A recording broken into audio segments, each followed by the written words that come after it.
Hello. Good evening. आप लोगों का बीपी कंपटीशन में स्वागत है। चलिए आज हम लोग देखेंगे भारत के जो जीके होते हैं जियोग्राफी से उससे संबंधित। जैसे पहला क्वेश्चन है आप लोगों का, द्वीप स्थित है। अब आपको पता होना चाहिए कि द्वीप किसे कहते हैं, द्वीप कहाँ स्थित है। कच्छ की खाड़ी में स्थित है कि खंबात की खाड़ी में कि मन्नार की खाड़ी में कि बंगाल की खाड़ी में। द्वीप का मतलब समझिए, ऐसा क्षेत्र कि जो क्या होता है कि खाड़ी किसे कहते हैं। खाड़ी का मतलब समझिए, जैसे ये मान लीजिए क्या है, इंडिया का मैपिंग हो जाता है और ठीक है, और यहाँ पे आपको दिखती है कौन सी खाड़ी, खंबात की खाड़ी। ठीक है ना, ये इसको और थोड़ा सा, हाँ, क्या हो जाएगा, भारत का। ठीक है, तो ये आपकी कौन सी खाड़ी हो गई, खंबात की खाड़ी। कौन सी, खंबात की खाड़ी। तो आप ऐसा भूभाग, यानी ये तीन तरफ जो क्या है पानी से घिरा हुआ, कितने तरफ से, तीन तरफ से। ये वाला पोर्शन, ये वाला और ये वाला, ठीक है। और उत्तर वाला बस क्या है, पानी से नहीं घिरा, इसलिए इसे क्या बोलते हैं हम, खाड़ी बोलते हैं। ठीक है। द्वीप किसे कहते हैं, या द्वीप पूछेगा ऐसा क्षेत्र, ऐसा एरिया जो क्या है चारों तरफ पानी से घिरा हो। जैसे आप पढ़ते हैं किसको, लक्षद्वीप को। किसको, लक्षद्वीप को। अब लक्षद्वीप को द्वीप क्यों बोला जाता है, क्योंकि लक्षद्वीप आप जानते हैं यहाँ स्थित है, पूरा चारों तरफ पानी से घिरा हुआ है। कहाँ, हिंद महासागर में। ठीक है। उसी प्रकार आप पढ़े होंगे अंडमान निकोबार द्वीप समूह। अब आपको पता होना चाहिए कि लक्षद्वीप में टोटल कितने द्वीप आते हैं, 36 छोटे छोटे द्वीपों से मिलकर बना हुआ है आपका लक्षद्वीप। और आपका क्या है, अंडमान निकोबार द्वीप समूह 572 यानी 572 द्वीपों से मिलकर बना हुआ अंडमान निकोबार द्वीप समूह। तो आपसे क्या सवाल पूछा है कि द्वीप स्थित है। आपने पढ़ा होगा अंडमान निकोबार द्वीप, या आपने पढ़ा होगा दमन द्वीप। ठीक है, ये आपका द्वीप पूछ रहा है, नहीं दमन द्वीप। ये कहाँ स्थित है आपको पता होना चाहिए, खंबात की खाड़ी में। क्या आंसर हो जाएगा आपकी, खंबात की खाड़ी में। खंबात की खाड़ी में कौन कौन सी नदियां गिरती हैं, आप सबको पता होना है। यहाँ मध्य प्रदेश है, यहाँ से आपकी नर्मदा निकलती है, तो ये खंबात की खाड़ी में। और कौन सी नदी, माही नदी और आपकी ताप्ती, ये तीनों कहाँ गिरती है, अरब सागर में या खंबात की खाड़ी में। जो ऑप्शन रहेगा वो क्या कीजिए, सेलेक्ट कीजिए। माही जो नदी है आपकी, वो कर्क रेखा को दो बार काटती है और वही एग्जैक्ट जाके कहाँ गिरती है, खंबात की खाड़ी में। बाकी आपकी नर्मदा और ताप्ती दोनों कहाँ गिरती हैं, अरब सागर। ठीक है, चलिए अगले क्वेश्चन पे चलते हैं। और आपका अगला क्वेश्चन क्या है आप देखिएगा। ठीक है, चलिए अगला सवाल है, निम्नलिखित में कौन सा द्वीप भारत और श्रीलंका के मध्य स्थित है। क्या सवाल पूछ रहा है, आप उस पर थोड़ा सा ध्यान दीजिए कि निम्नलिखित में कौन सा द्वीप जो है भारत और श्रीलंका के मध्य में स्थित है।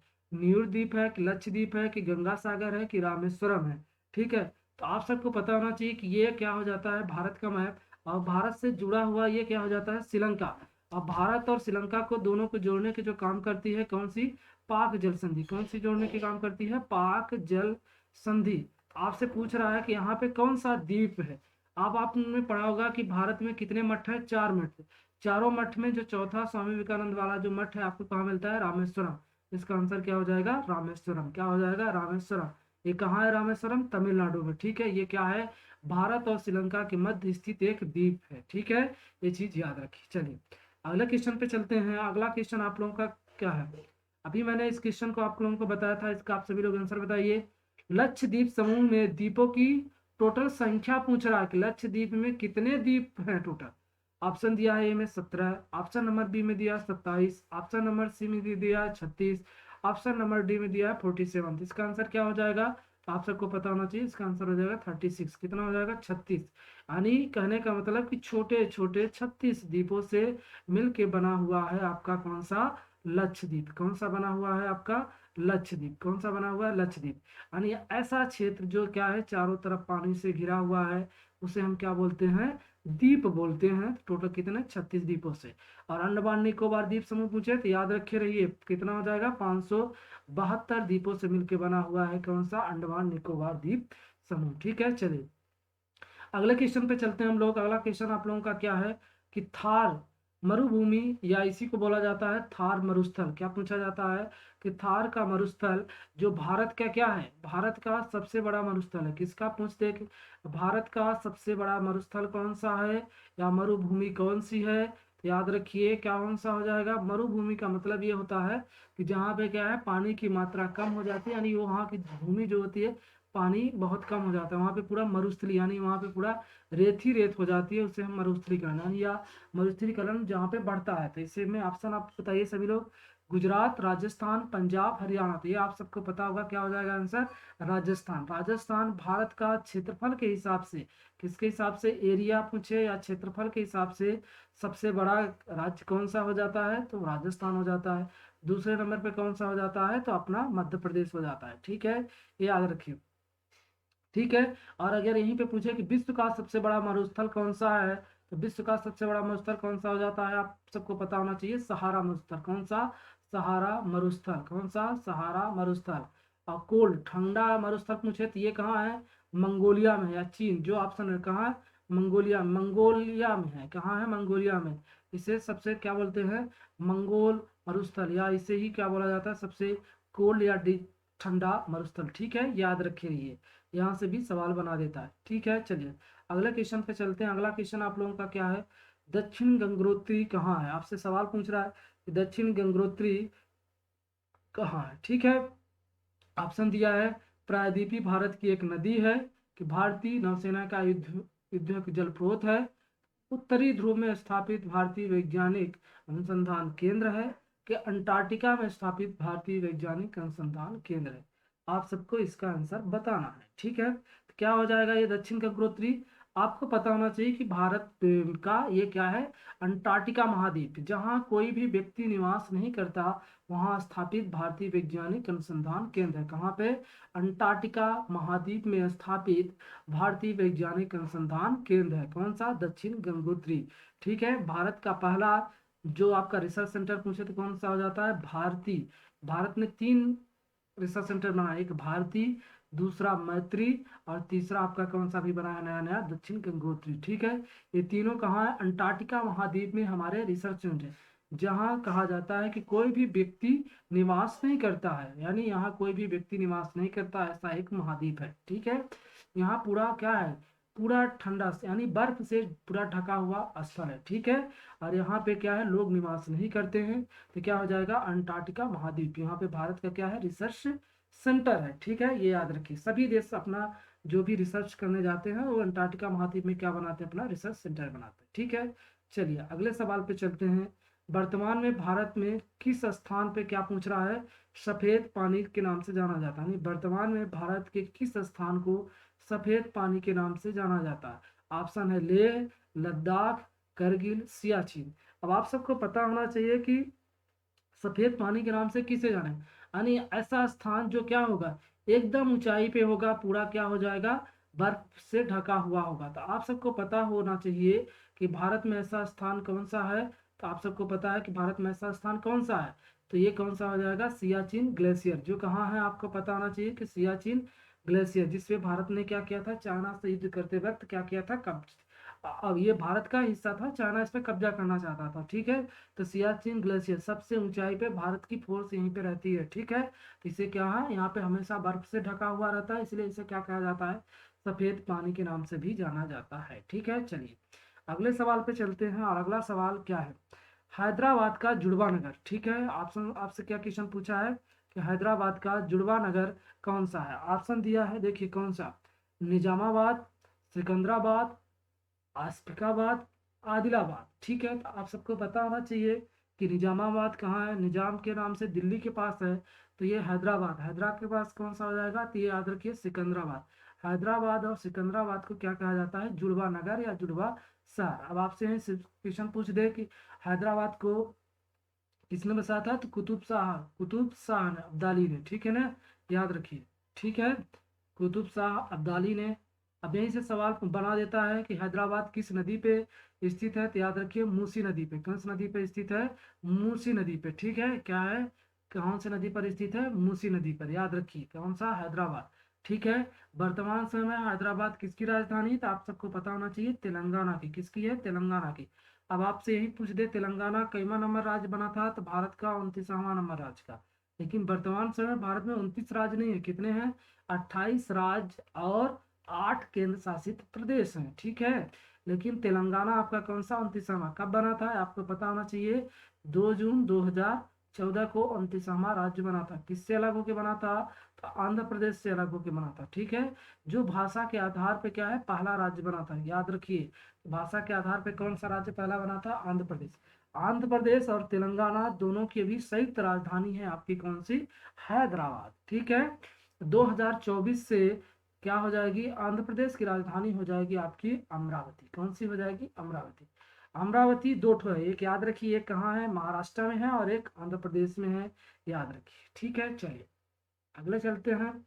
अगला क्वेश्चन आप लोगों का क्या है? ठीक है, यहाँ सवाल आपसे पूछा है कि कोच्चि का जुड़वा नगर कौन सा है? क्या सवाल पूछा है कि कोच्चि का जुड़वा नगर है कौन सा है? आपसे ये सवाल पूछ रहा है।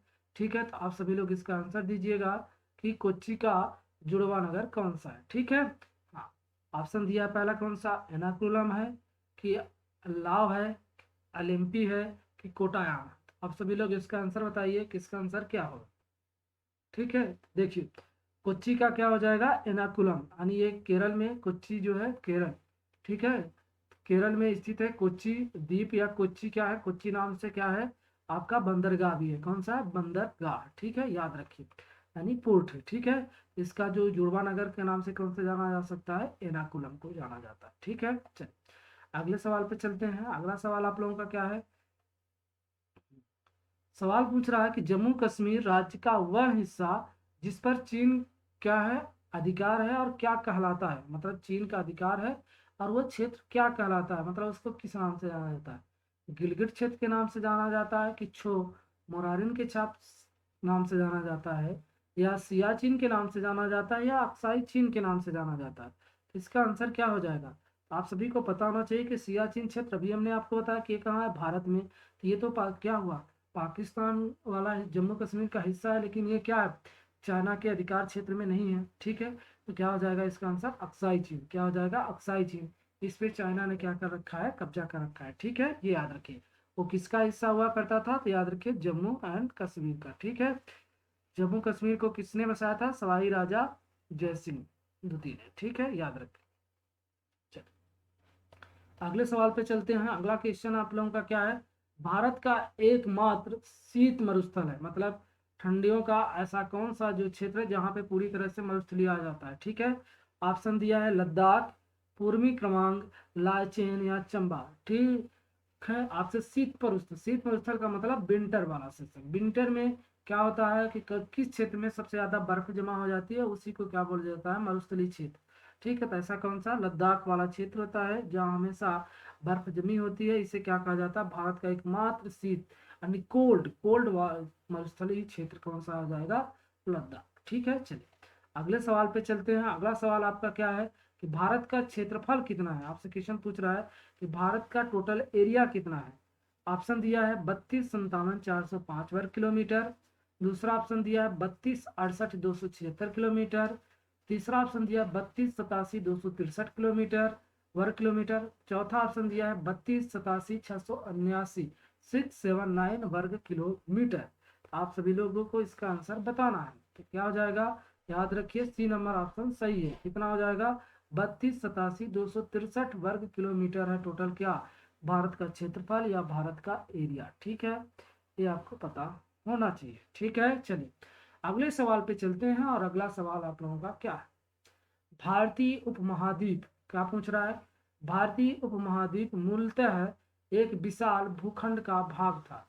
क्या पूछ रहा है कि भारतीय उपमहाद्वीप मूलतः एक विशाल भूखंड का भाग था, जिसे कहा जाता है, क्या कहा जाता है? जीरोसिक भूखंड कहा जाता है, आर्यावर्त कहा जाता है, इंडियाना कहा जाता है, या गोंडवाना लैंड?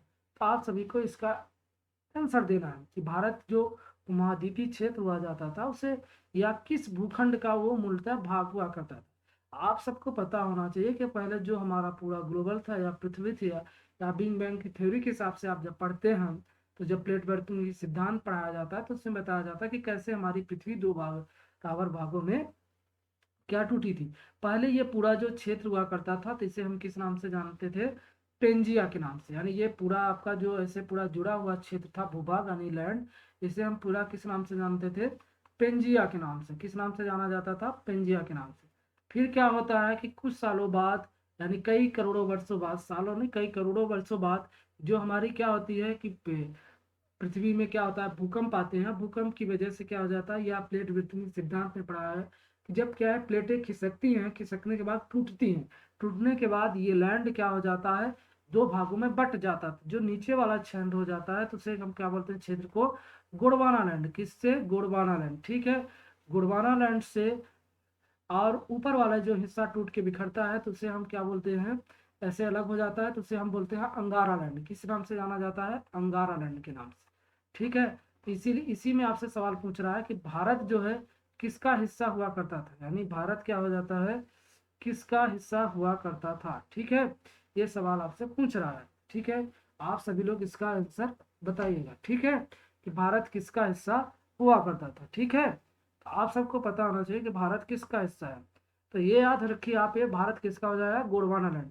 गोंडवाना लैंड से क्या हुआ, जब गोंडवाना लैंड यानी जो आपका गोंडवाना लैंड है, इस ये जब टूटा, इससे भी क्या अलग अलग महाद्वीप, इसलिए आप देखते हैं कि इस समय कितने 7 महाद्वीप बने हुए हैं। कितने? 7 महाद्वीप, ठीक है।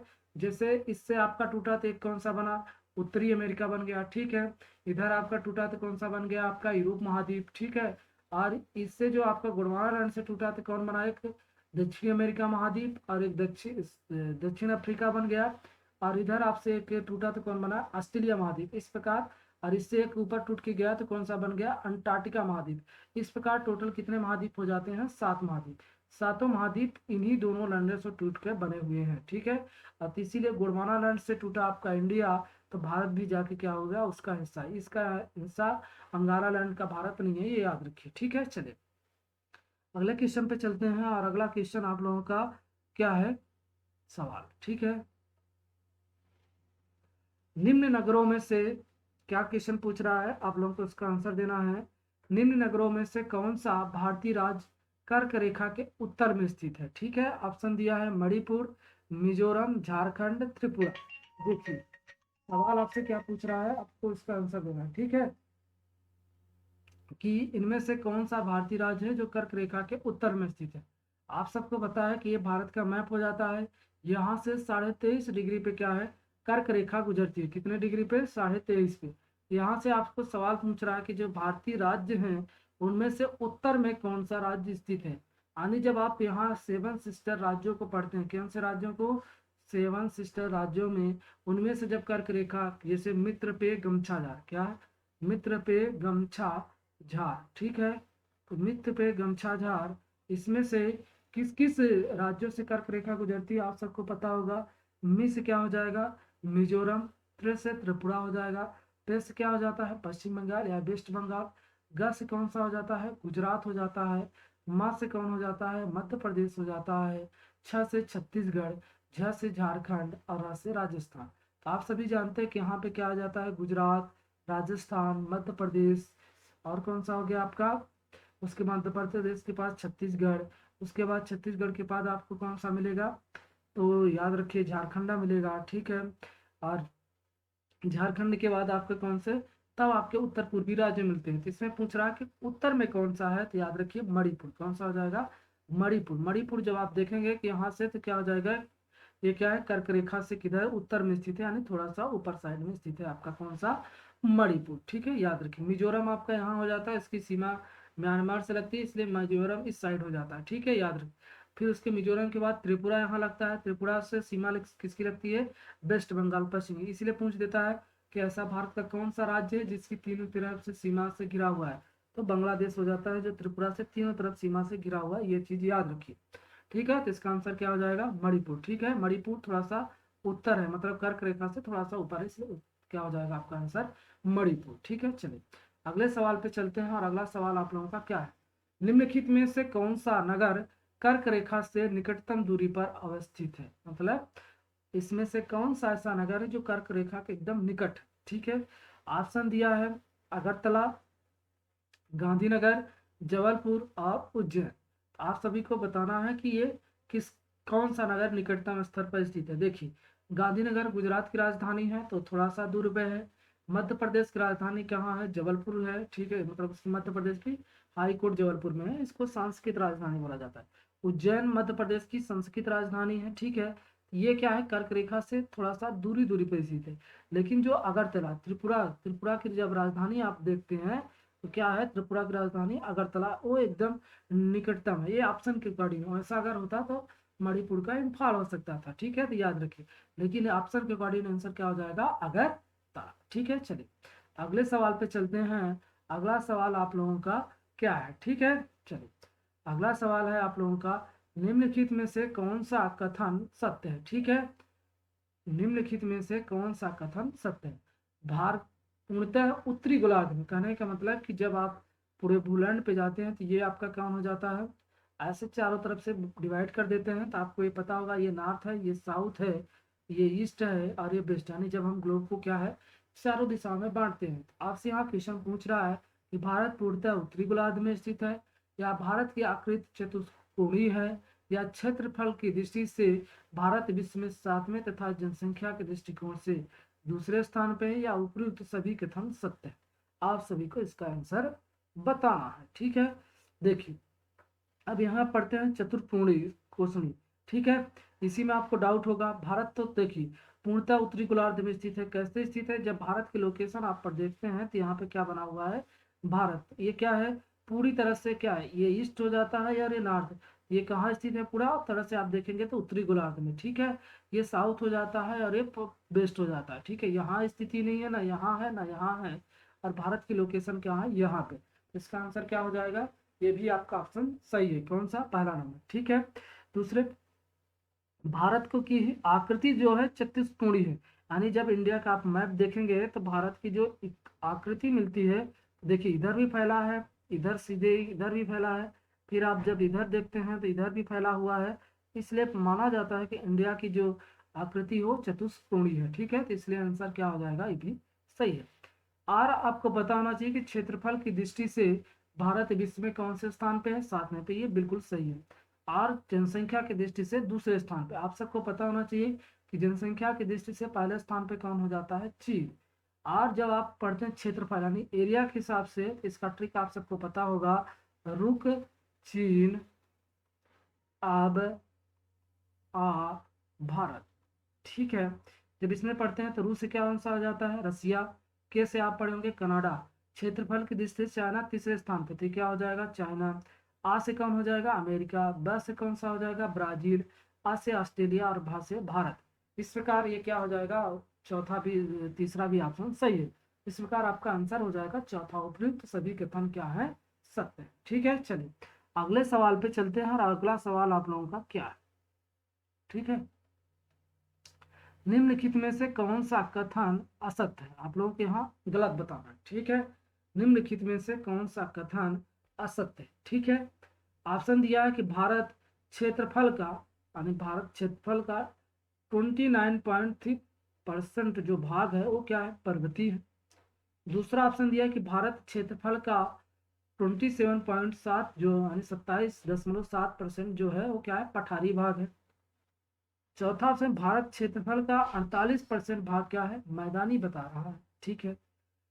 दूसरा आपको ऑप्शन है कि भारत का अंशांशी विस्तार आपका कितना दिया है, 8.4 उत्तरी से लेके 37.6 उत्तरी गोलार्ध, ठीक है। यानी आपको हमने अभी बताया कि भारत पूरी तरह से उत्तरी गोलार्ध में स्थित है। जब आप इंडिया का ऐसा मैप देखते हैं, ठीक है, तो ये कहाँ से लिया गया है एग्जैक्ट, ये आपका एग्जैक्ट भूमि कहा जाता है। जब हम अंडमान निकोबार द्वीप समूह को भी ले लेते हैं, 8.4 से लेके कितना हो जाता है 37.6, कहाँ उत्तरी गोलार्ध में भारत की क्या है लोकेशन हो जाती है, यानी इसकी स्थिति हो जाती है, ठीक है, ये याद रखिए। आप उसके बाद आपसे पूछा है कि भारत का पर्वतीय पूरा क्षेत्र, हाँ हमने आपको एक दिन पढ़ाया था 29.3% टोटल क्या भारत का पर्वतीय भाग है, ये ऑप्शन पहला सही है। दूसरा, भारत का क्षेत्रफल कितना है पठारी भाग वाला, 27.7%, ये भी आपको बताया था मैंने, ठीक है। ये टोटल मिला के कितना हो गया था, 10 पॉइंट कितना हो गया था, तो आपको पता होना चाहिए ये 56 हो गया था, कितना हो गया था 50। उसके बाद हमने आपको बताया था कि 43%, 48 ना होके कितने भाग पे होना चाहिए आपका, ये 43% भाग पर टोटल भारत का क्या है मैदानी भाग है, कितना 43%, ठीक है। तो ये याद रखिए, तो आंसर क्या हो जाएगा, इसमें आपको असत्य छांटना था, इसलिए आपका आंसर ये क्या हो जाएगा, गलत हो जाएगा, ठीक है, याद रखिए। अगले सवाल पे चलते हैं, और अगला सवाल आप लोगों का क्या है, भारत के उत्तर के मैदान में संबंधित निम्नलिखित में से कौन सा कथन असत्य? ठीक है, भारत का विशाल मैदान गंगा, ब्रह्मपुत्र, सतलज नदियों का मैदान है। यह नवीन निर्मित मैदानी प्रदेश है। इस मैदान की मिट्टी चरोजनम प्रकार की है। इस मैदान की मिट्टी का जो निष्पेषण होता है 400 मीटर से लेकर 3000 मीटर की गहराई तक, मतलब जो मिट्टी का अपरदन बोलते हैं ना, कि मिट्टी जो बह जाती है, तो कितना है 400 मीटर से 3000 मीटर तक। इसमें आपको बताना कि इसमें कौन सा कथन असत्य है यहाँ पे। ठीक है, क्वेश्चन को आप सभी लोग अच्छे से पढ़ा कीजिए, क्योंकि यहाँ पूछ रहा है कि कौन सा क्वेश्चन गलत है। ठीक है, नहीं आपको ऑप्शन में बताना है।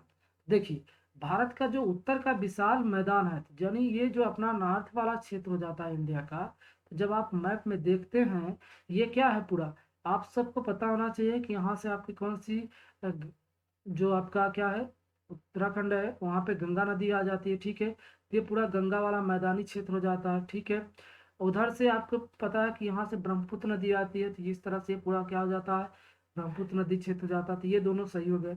अब बचा सतलज। तो आप सबको पता होगा कि जम्मू कश्मीर से नीचे जो आपका पंजाब वाला क्षेत्र है, या तो जम्मू कश्मीर में सिंधु नदी, झेलम, और आपको कौन सी मिल जाती है, ब्यास। उसके बाद नीचे वाली जो सबसे नीचे वाली नदी है कौन सी, सतलज। तो सतलज पूरे पंजाब में घूमते हुए यहाँ तक पूरा विस्तार करती है। ठीक है, तो आप सबको पता होना चाहिए। ये क्या हो जाएगा, ये भी सही हो जाएगा, यानी पहला ऑप्शन तो बिल्कुल सही है। ठीक है, उसके बाद यह नवनिर्मित मैदानी प्रदेश है, बिल्कुल सही बात है कि ये जो हमारा ये वाला क्षेत्र है, ये क्या हो रहा है, नया नया निर्माण करता जा रहा है। यानी जैसे भूकंप आ जाता है तो पहाड़े ढह जाते हैं, तो उससे नए नए निर्माण होता जाता है। ये दूसरा भी ऑप्शन सही है। इस मैदान की मिट्टी चरोजम प्रकार की, ये आपका आंसर गलत हो जाएगा। इस मैदान की मिट्टी में 400 मीटर से लेकर 3000 मीटर तक, ये बिल्कुल क्या है आपका सही है। हाँ, ठीक है, तो आंसर क्या हो जाएगा, ठीक है, इसका आंसर क्या हो जाएगा, ये सी नंबर ऑप्शन। ठीक है, ये क्या है आपका गलत है। ठीक है, चलिए अगले क्वेश्चन पे चलते हैं। अगला सवाल आप लोगों का क्या है, निम्नलिखित भारत की भौगोलिक स्थिति के संबंध में आपको कौन सा कथन सही है, ये आपको बताना। यह विषुवत रेखा के उत्तर में स्थित है। यह 8.4 से, अभी हमने आपको बताया कि 8.4 से लेकर 37.6 उत्तरी अक्षांश के बीच स्थित है। ठीक है, अगला है ये आपका जो पूर्वी देशांतर, यानी पूछ रहा है कि जो भारत लंबवत में आपकी भारत की लंबवत स्थिति या लोकेशन कितना है, ये उसका कहने का मतलब है। ठीक है, आप सबको इसका आंसर बताना है। ठीक है, तो 68.7 पूर्वी से लेके 19,725 पूर्वी देशांतर के बीच स्थित है, या उपयुक्त सभी सही है। इसका आंसर क्या हो जाएगा, विषुवत रेखा, यानी जो भारत पे आप सभी समझते हैं कि विषुवत यानी इक्वेटर रेखा। इक्वेटर रेखा के भारत क्या है, नॉर्थ में ही स्थित है ना। जब आप ऐसा देखेंगे तो ये क्या हो जाएगा, नॉर्थ हो जाएगा, ये नीचे का साउथ, ये ईस्ट, और ये वेस्ट। भारत क्या हो जाएगा, ऊपर साइड स्थित है। इसका आंसर क्या हो जाएगा, ये सही हो जाएगा। ठीक है, ये सही हो जाएगा। अभी हमने ये बताया, आपका ये भी सही है। पूर्वी देशांतर यानी लंबवत, यानी जो ये पश्चिमी वाला भूभाग है, तो यहाँ कितना 68.7 से लेके ये कितना हो जाता है, यहाँ पूरा पूर्वी देशांतर तक कितना छूता है, ये यहाँ तक लास्ट तक 19,725। तो ये भी आंसर आपका क्या हो जाएगा, सही हो जाएगा। इस प्रकार ये ऑप्शन आपके चारों क्या हो जाएंगे, सही हो जाएंगे, उपयुक्त सभी। ठीक है, चलिए अगले सवाल पे चलते हैं। अगला सवाल क्या है, किस भारतीय राज्य की सीमा सर्वाधिक राज्यों की सीमा को स्पर्श करता है, यानी ऐसी कौन सा भारत का राज्य है जिसकी सीमा क्या होती है, सबसे ज्यादा स्पर्श करती है किसी भी राज्य को। ऑप्शन दिया है मध्य प्रदेश, दूसरा ऑप्शन दिया है असम, तीसरा ऑप्शन दिया है उत्तर प्रदेश, चौथा ऑप्शन दिया है आंध्र प्रदेश। तो इसका आंसर क्या हो जाएगा, उत्तर प्रदेश। उत्तर प्रदेश की जो सीमा है ना, सबसे ज्यादा राज्यों से लगती है, ऐसा माना जाता है। ठीक है, क्या हो जाता है, ऐसा माना जाता है। ठीक है, ठीक, वो थोड़ा सा टच हो गया था। इसका आंसर क्या हो जाएगा, ठीक है, इसका आंसर क्या हो जाएगा, उत्तर प्रदेश। आप सभी देखते हैं कि जो भारत का उत्तर प्रदेश है, उसकी मध्य प्रदेश से भी सीमा लगती है, इधर बिहार से भी लगती है, झारखंड से भी लगती है, पश्चिम बंगाल से भी लगती है, इधर आपका दिल्ली साइड से लगती है, यहाँ से आपका हरियाणा से भी लगेगी। ठीक है, तो इस प्रकार से सबसे ज्यादा सीमा किसकी स्पर्श करती है, उत्तर प्रदेश से। ठीक है, तो ये आपको पता होना चाहिए। जनसंख्या की दृष्टि से सबसे बड़ा राज्य कौन सा हो जाता है भारत का, तो उत्तर प्रदेश हो जाता है। ठीक है, क्षेत्रफल एरिया के हिसाब से नहीं, एरिया के हिसाब से कौन है, राजस्थान। फिर दूसरे नंबर पे कौन हो जाता है, मध्य प्रदेश। ठीक है, आपको पता होना चाहिए। ठीक है, चलिए अगले सवाल पे चलते हैं और अगला सवाल आप लोगों का क्या है, निम्नलिखित में से कौन सा केंद्र शासित प्रदेश नहीं है। ठीक है, ये वर्तमान समय का क्वेश्चन पूछ रहा है कि इनमें से कौन सा है जो केंद्र शासित प्रदेश नहीं है। यूनियन टेरिटरी आप समझते हैं ना, केंद्र शासित प्रदेश, ठीक है, जहाँ पे किसका, केंद्र सरकार का शासन, वहां पे मुख्यमंत्री नहीं होता। लेकिन अपवाद भी है, ये याद रखिए, पांडिचेरी और दिल्ली ये दोनों केंद्र शासित प्रदेश हैं, लेकिन यहाँ पे सीएम बैठता है, नहीं मुख्यमंत्री। बाकी केंद्र शासित प्रदेशों में आपको सीएम देखने को नहीं मिलेंगे। ऑप्शन दिया त्रिपुरा, दमन एवं दीव, लक्षद्वीप, पांडुचेरी। आप सबको पता होना चाहिए कि त्रिपुरा में क्या है, सीएम बैठते हैं। त्रिपुरा के वर्तमान समय सीएम कौन है, बीजेपी की यहाँ सरकार है, विप्लव कुमार देव। ठीक है, तो ये आंसर क्या हो जाएगा आपका, सही हो जाएगा। ठीक है, चलिए अगले क्वेश्चन पे चलते हैं और आप लोगों का अगला क्वेश्चन क्या है, आप सबको इसका आंसर बताना। भारत में कितने राज्य, कितने केंद्र शासित प्रदेश हैं, इसका आंसर आप सभी को बताना है। तो आप सभी लोग बताइए कि भारत में कितने केंद्र शासित प्रदेश और कितने राज्य हैं। ये आपका पुराना डाटा है, ठीक है। वर्तमान समय की बात करेगा तो आप पुराने पुराना डाटा दिया है, तो पुराने के हिसाब से आप बताइए कितने राज्य, कितने केंद्र शासित प्रदेश है। ऑप्शन दिया पहला 25 राज्य 6 केंद्र शासित प्रदेश, दूसरा ऑप्शन दिया 29 राज्य और 7 केंद्र शासित प्रदेश, तीसरा दिया 25 राज्य और 7 केंद्र शासित प्रदेश, चौथा दिया 24 राज्य और 7 केंद्र शासित प्रदेश। इसका आंसर क्या हो जाएगा, 29 राज्य और 27 केंद्र शासित प्रदेश। लेकिन जब वर्तमान समय की बात करेगा, आप सभी लोग याद रखिए 28 राज्य हो जाएंगे और कितना हो जाएगा, 8 केंद्र शासित प्रदेश। कितने, 28 राज्य और 8 केंद्र शासित प्रदेश वर्तमान समय में भारत में। ठीक है, चलिए अगले सवाल पे चलते हैं और अगला सवाल आप लोगों का क्या है। ठीक है, तो अगला सवाल आप लोगों से पूछ रहा है, आप सभी लोग इसका आंसर दीजिए। अगला सवाल आप लोगों का आंसर क्या होगा। न्यू मूर जो द्वीप है वो आपको पूछ रहा है कि किन दो देशों के मध्य विवाद का कारण है। कौन सा, न्यू मूर जो द्वीप है किन दो देशों के मध्य विवाद का कारण है। भारत और श्रीलंका के बीच का है, तो भारत और बांग्लादेश के बीच है, कि ब्रिटेन और अर्जेंटीना के बीच के है, इजराइल और सीरिया के बीच। इसका आंसर आप सभी को देना है। इसका आंसर क्या हो जाएगा कि भारत और बांग्लादेश के बीच, किसके, भारत और बांग्लादेश के बीच न्यू मूर द्वीप है। ठीक है, चलिए ओके, इसके बाद ठीक है, तो कौन सा हो जाएगा, भारत और बांग्लादेश। ठीक है, बांग्लादेश सबकी आपको राजधानी पता होना चाहिए कौन सी हो जाएगी, तो ढाका। करेंसी क्या चलती है, टका। और इस समय वहां के प्रधानमंत्री हैं शेख हसीना। अगले क्वेश्चन पे देख लीजिए, विश्व के 2.4% क्षेत्रफल में भारत की विश्व के कितने प्रतिशत जनसंख्या क्या करती है, पोषण करती है। मतलब कितने परसेंट जनसंख्या को क्या मिलता है, आपको पोषण मिलता है। ठीक है, इसका आंसर आपको बताना है। कितना, 2.4% क्षेत्रफल में। तो याद रखिए 17.5% पे क्या है, पूरा टोटल पोषण। ठीक है, आप सबको पता होना चाहिए कि भारत सरकार ने इसीलिए कौन सा मिशन चला रखा था, पोषण मिशन। कब चला रखा था, 8 मार्च को। ठीक है, और ये सितंबर माह को हम किस रूप में मनाते हैं, सितंबर माह को ही हम क्या मनाते हैं, याद रखिए पोषण माह के रूप में मनाया जाता है। क्वेश्चन कई बार पूछा गया है। ठीक है, और 8 मार्च की योजना लॉन्च हुई थी कहाँ से, झुंझुनू जिला से। झुंझुनू कहाँ आता है आपका, ये राजस्थान में। ठीक है, कहाँ आएगा, राजस्थान में। ठीक है, इतनी चीजें आपको बताना। चलिए अगला सवाल आप लोगों का। ठीक है, हाँ कल से आपको आगे का करा दिया जाएगा। चलिए ओके, थैंक यू, धन्यवाद। ठीक है।